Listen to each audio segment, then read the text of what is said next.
Welcome.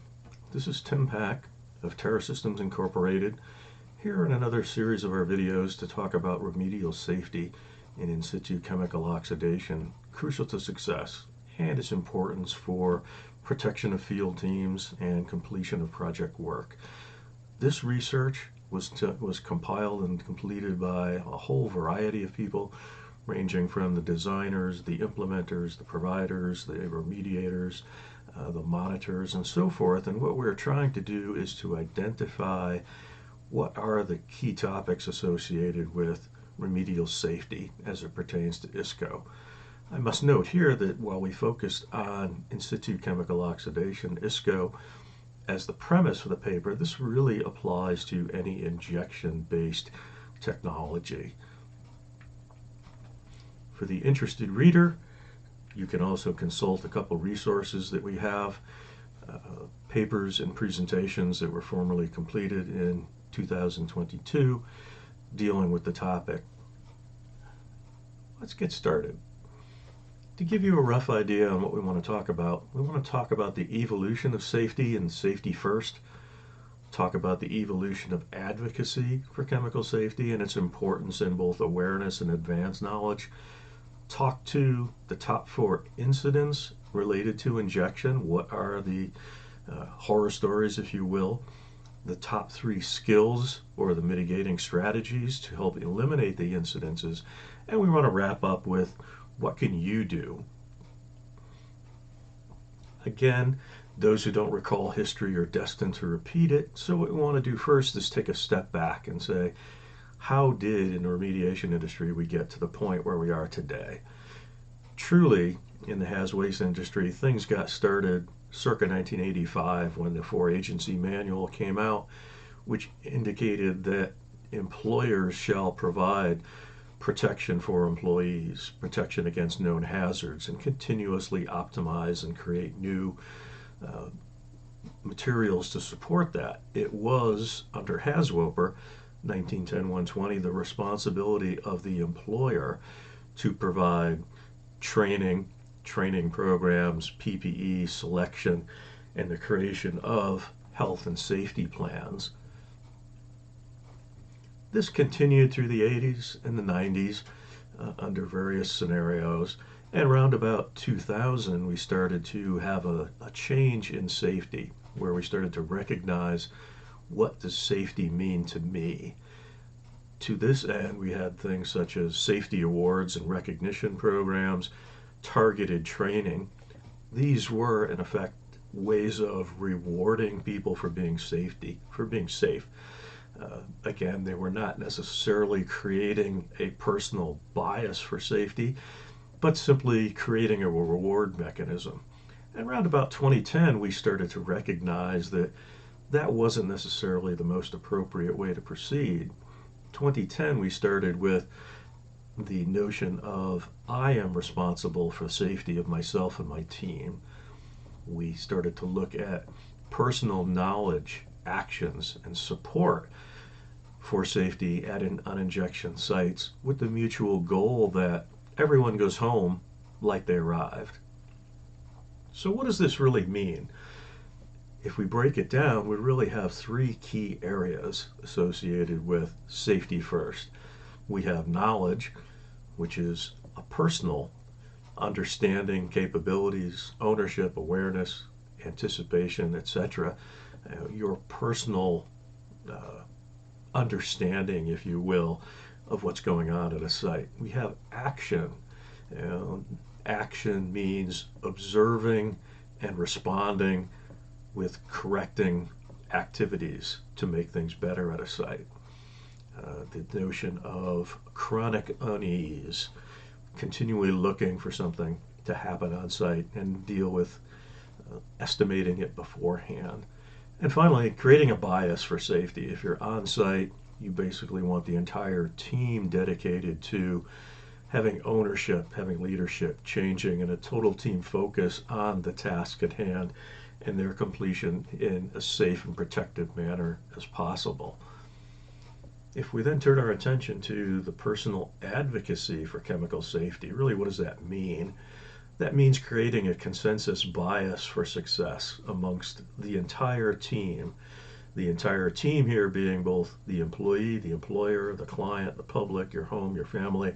We want everyone to be aware of what is happening on site, and we want to provide that shown in red on the little circular diagram, an advanced knowledge specifically for the field team. So they are much more aware of specific hazards and specific strategies at sites. What is awareness?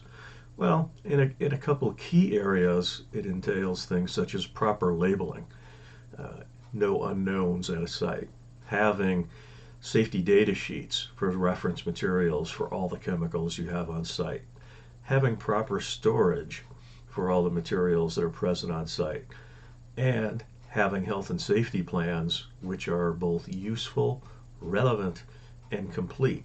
A document that you want to consult, not necessarily a reference of generic information, but something that's very site-specific, timely, and updated, that talks about the project activities that are going to be completed at your specific site. If we then turn our attention to advanced knowledge, the knowledge that you want to have your field teams have in the field, things become important, such as the promotion and reinforcement of safety first culture, the empowerment, the engagement, and the inclusion of the field team. Everyone has the authority and responsibility. Everyone is engaged, and all observations and opinions matter. It doesn't matter if you are the site supervisor or a site inspector or a laborer consulting on the site or just a site worker who's passing through. If you notice anything, your opinion and your observations truly matter. Having daily safety briefs, what is, what is, and what will be happening at a site, specifically reviewed every day. Setting the expectations for people, both project and personal.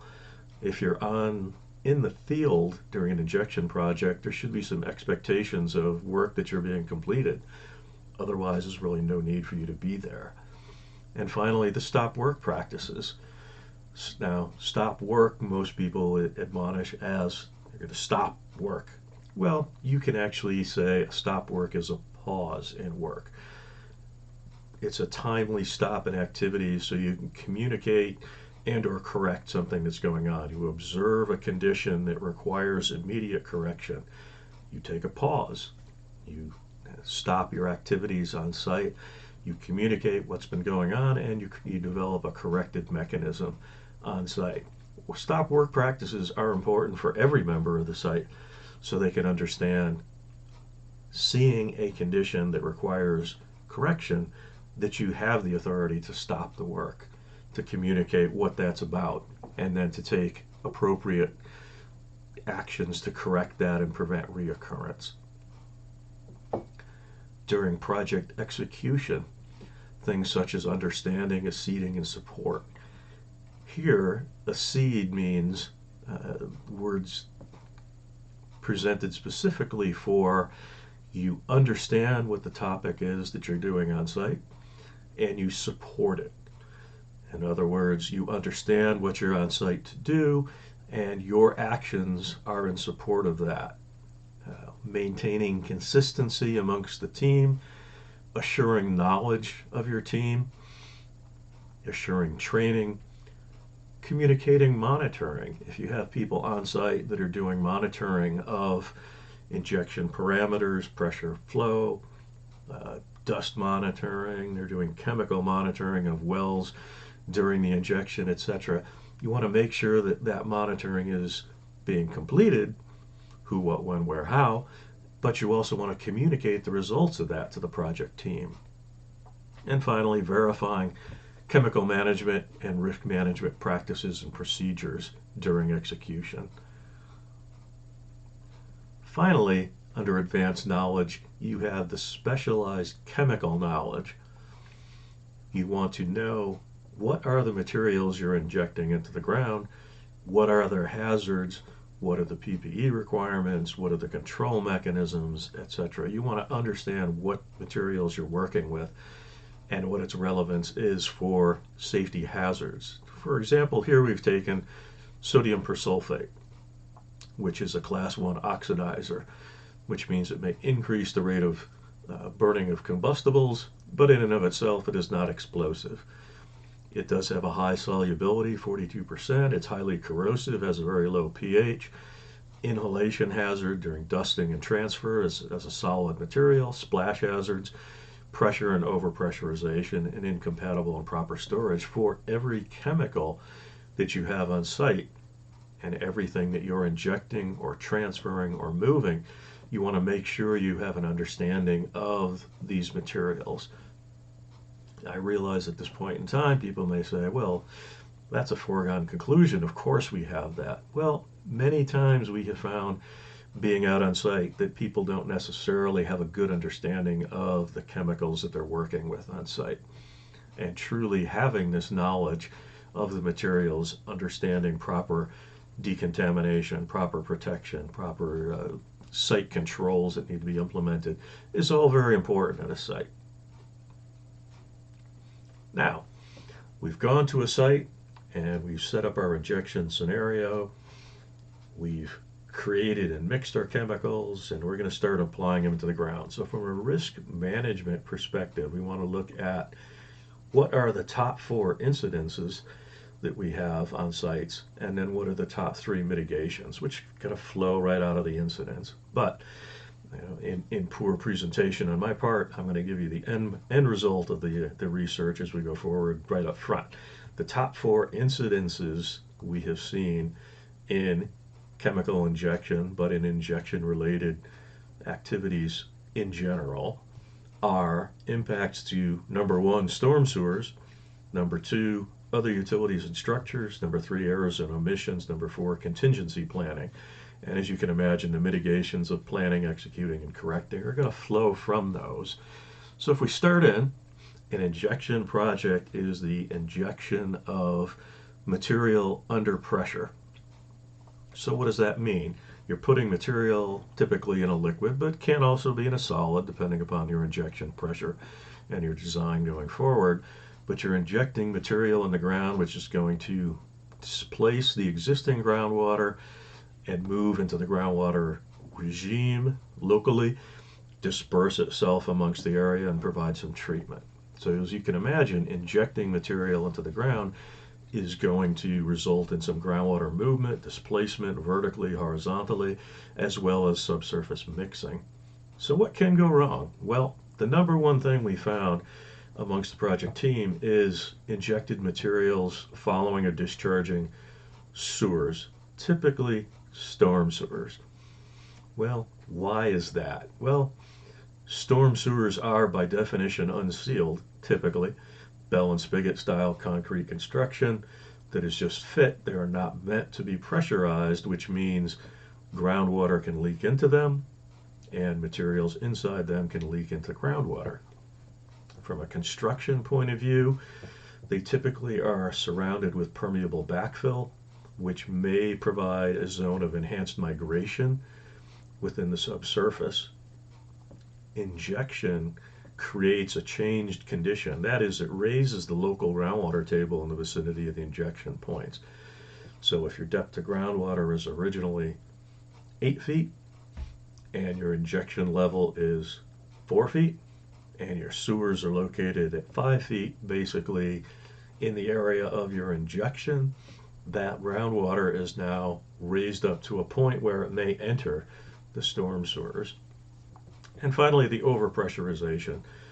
If you're injecting fluids at pressures greater than the consolidation pressure of the material, you may actually inadvertently lift the soils and or create a fracture, which means you're not having intergranular flow. You're having fracture-related flow, which may result in a considerably different distribution pattern than you might expect. So things to be sensitive to going forward. And a couple incidences and pictures here showing injected materials leaking into, in this case, a storm sewer discharged from a head wall here into a catch basin itself. Here we're looking at permanganate because it's purple in color. Gives a little more better visualization than does persulfate, but nevertheless, it's the same for any injected material.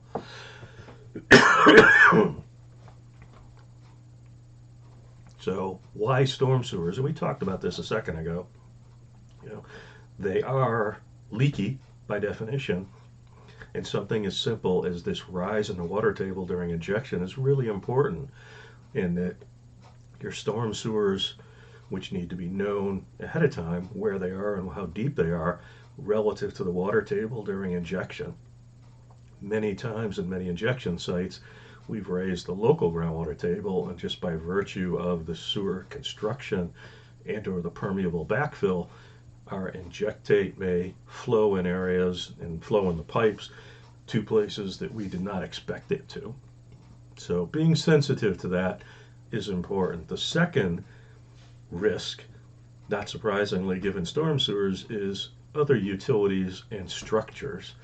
So here we're looking at other known or unknown lines, structures, or disturbed areas. This includes other utilities, basements, foundations, previously disturbed areas like tanks and former USTs.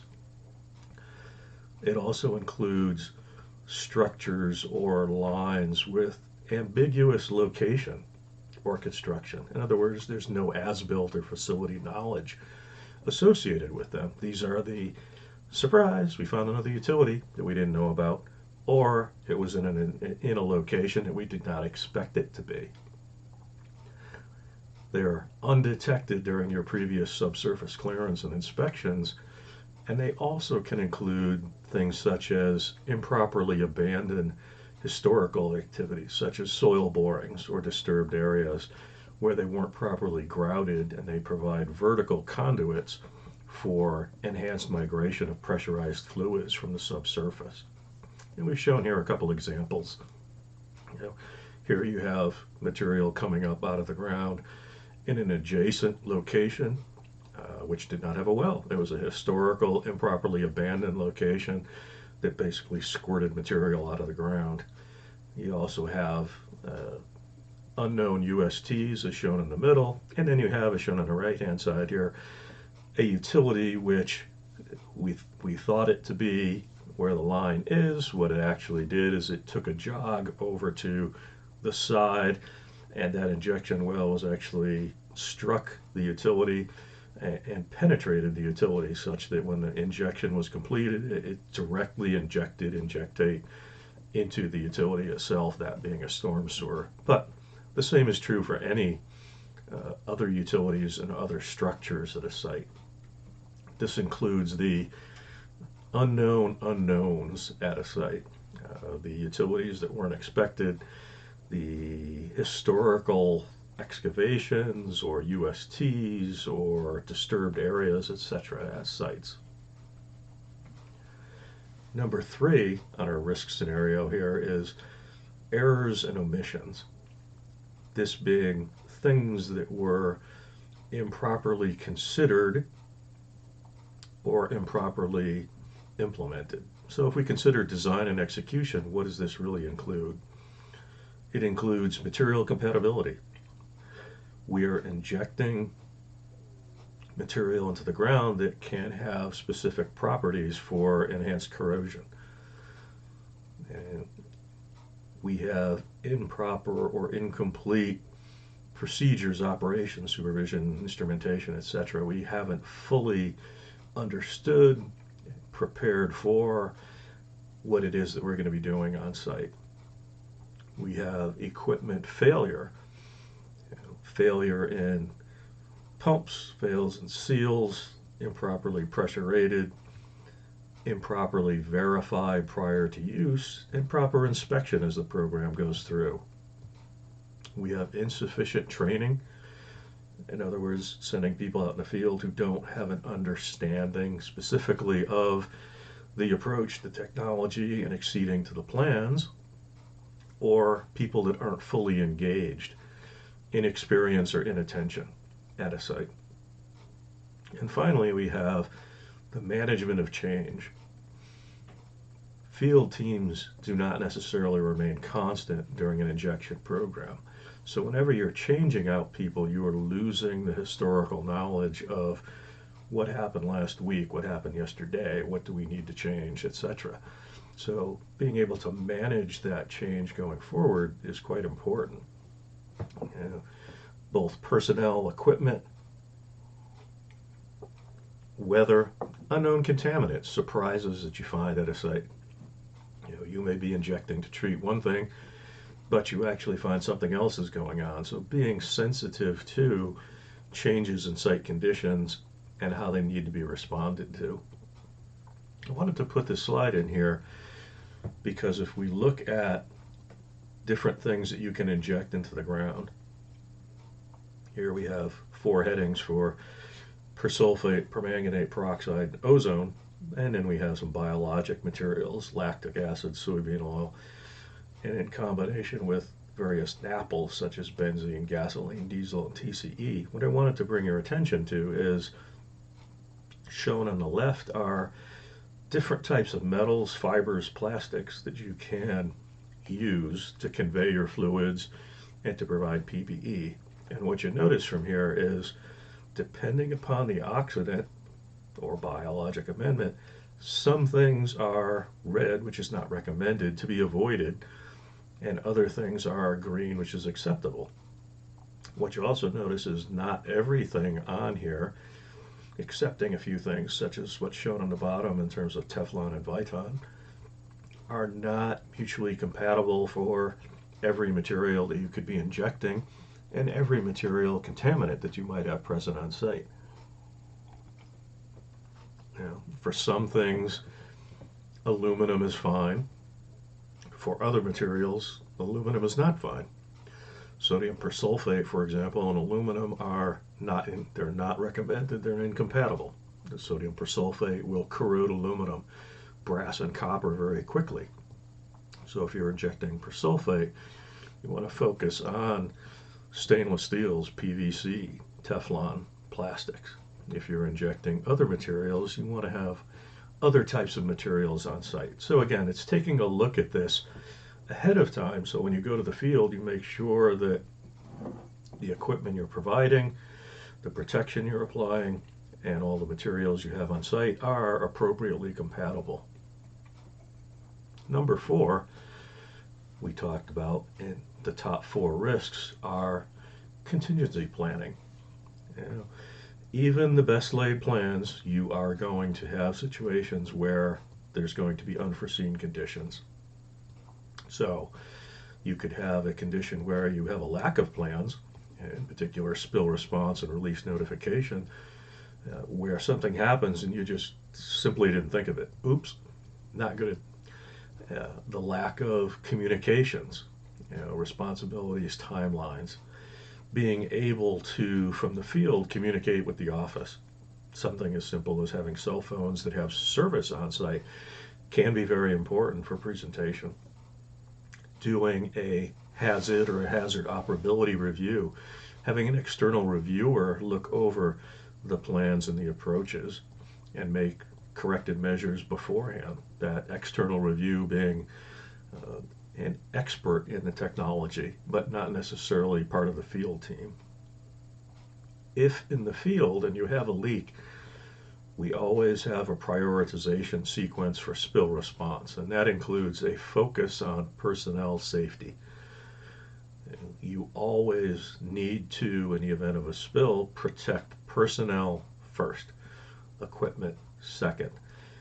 Again, it's another situation where it sounds like a misnomer. Of course we would do that. Well, we have seen many sites where in a spill response condition you have people in the field who will either freeze, not know what to do, or take inappropriate actions, such as they're trying to stop the source of a leak without realizing that stopping the leak in its present configuration is simply not possible, and it's better to contain the material and hire somebody to come in and start cleaning it up.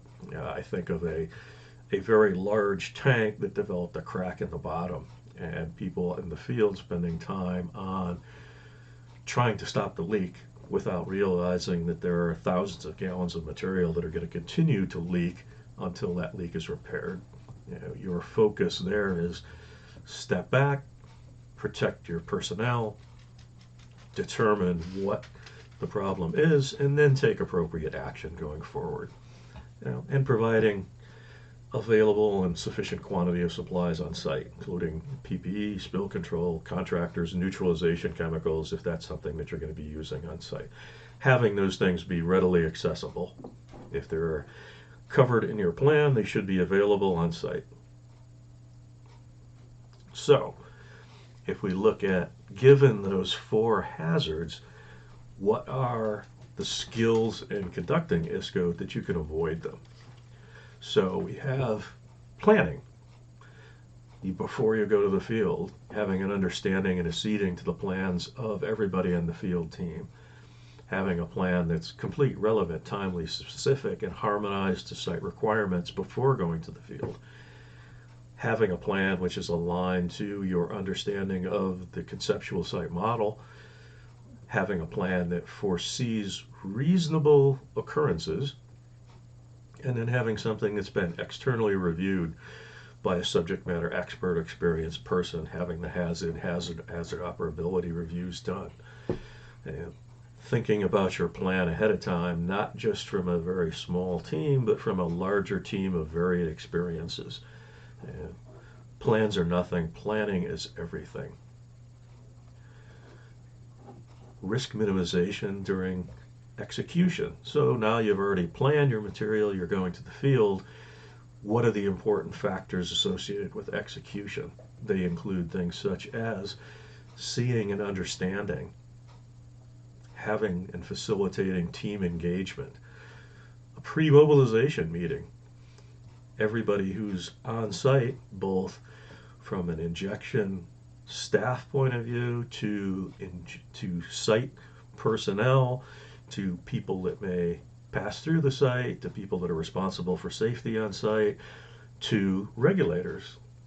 Having a pre-mobilization meeting where you can review, this is what we're going to do, how we're going to do it, before you actually physically start doing it, so that everyone can have input on it and an understanding of it, going back to the awareness that we talked about earlier in this field. Now, having both your team be aware, but also having people on site and people who are involved in the project, both project management and regulatory, also involved in an awareness to it. Controlling your access to the work area so that people do not enter areas that are high hazard for leak and splash. Using state-of-the-art injection techniques and equipment, so using the appropriate, up-to-date, capable equipment for it.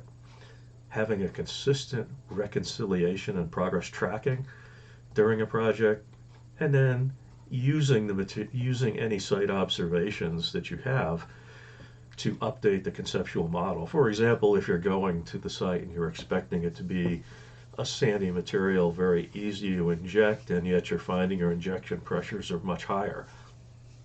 Maybe stepping back at that point in time going, well, what's different here? Has the site been improperly characterized? Is there something specific about this location that's problematic that we need to know about?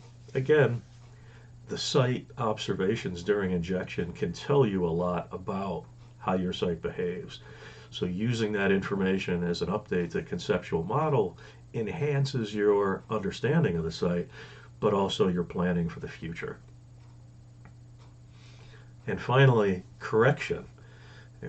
Having both timely and relevant communication. Not simply communication for communication's sake. It's 4 o'clock, gotta call the office. Having it be timely and relevant. What's going on site now? How is that different? How is that important? Modifying your procedures. Even though you've done a plan, you're now in the field, so you recognize what is working and change what isn't. If you find that your plan is deficient or incomplete, it's time to change things and respond better to what you see on site. And then finally, recognizing that the law of unknown unknowns applies. There is always things that happen on site that are unforeseen. But Each of those things is important in the sense that it tells you more about the site than you knew before. So first, recognizing that this wasn't expected. Then, determining what it is that means and taking appropriate actions in the future to address that. So the people in the field are in a unique position to see or prove out the conceptual model and the planning that has been done and provide feedback to this is what we expected to have happen and we didn't see that. Why is that? So it's an equally important communication mechanism, feedback mechanism for the entire project team to implement corrective measures. So, that all said, what can you do? You can engage as all individuals in a project. If you're bringing a project team into the field, you want to engage everybody's there. Have a united front. Make sure everybody is guided towards the preservation of safety and minimizing risk. You want to empower those teams. You want to empower them to find, respond, and correct problems during all phases of activity. You don't want your teams to just go out in the field and implement a set. This is what I want you to do, and that's what I'm going to go do. You want them to understand what it is they're supposed to do, visualize what's happening in the field, and correct those problems while preserving safety, minimizing risk, and communicating amongst the project team. Finally, you want to maintain vigilance of everyone during all phases of work, especially implementation. Why vigilance? Well, you want to be sensitive to what has happened, what might happen. If you're not looking for problems, you'll never find the problem. So you want to be sensitive to what might happen. If monitoring is going on, and indeed it should be, do the monitoring folks see something that's different? Are we seeing a different color, a different flow, a different rate, a different material? What are those types of things? And finally, then, sharing information on incidences, near misses, so continuous improvement can be completed within the industry. There's always been a recalcitrance to provide within the industry failures. Nobody wants to talk about their failures. Everyone wants to talk about their successes. However, we all learn from each other's failures. So what we've tried to do in this topic, in this presentation, is show these are the types of things that we've seen go wrong. Each one of them is very important, very disturbing. So what are the identification of methods that you can use to improve them, mitigating strategies, and finally, what can you do, both to provide training, knowledge, support, appropriate, etc. So I want to end here with, if you are on site, you are a part of the team. However, if you're not on site, you are still part of the team. You're supporting it, and we all need to be guided towards executing projects in safe and protective measures. I want to give thanks here to all my co-authors who provided additional input, support into this document, into this presentation, into the material as presented. Now, we try to put together a very cross-section of industry, people with varied experiences, varied knowledge, and have them come together and communicate. These are the strategies that we think are most appropriate for you. And what we tried to do is identify in this video and these papers and presentations, this is what we've seen, this is what we think would be most helpful. If there are indeed any questions, please reach out to me or any of the co-authors. Happy to talk further about it. Terra Systems is a purveyor of sodium persulfate as well as biologic materials, so we have a lot of experience and support. We support our products and we're happy to go through it. And again, I'd like to acknowledge the support of all my co-authors, and hope that anyone who's made it to this point in the video has at least gotten something out of the video that could be important that you could implement towards your next project. Thank you for your time. I hope you learned something from it. If there are any questions, please do not hesitate to reach out and contact us directly. Thank you.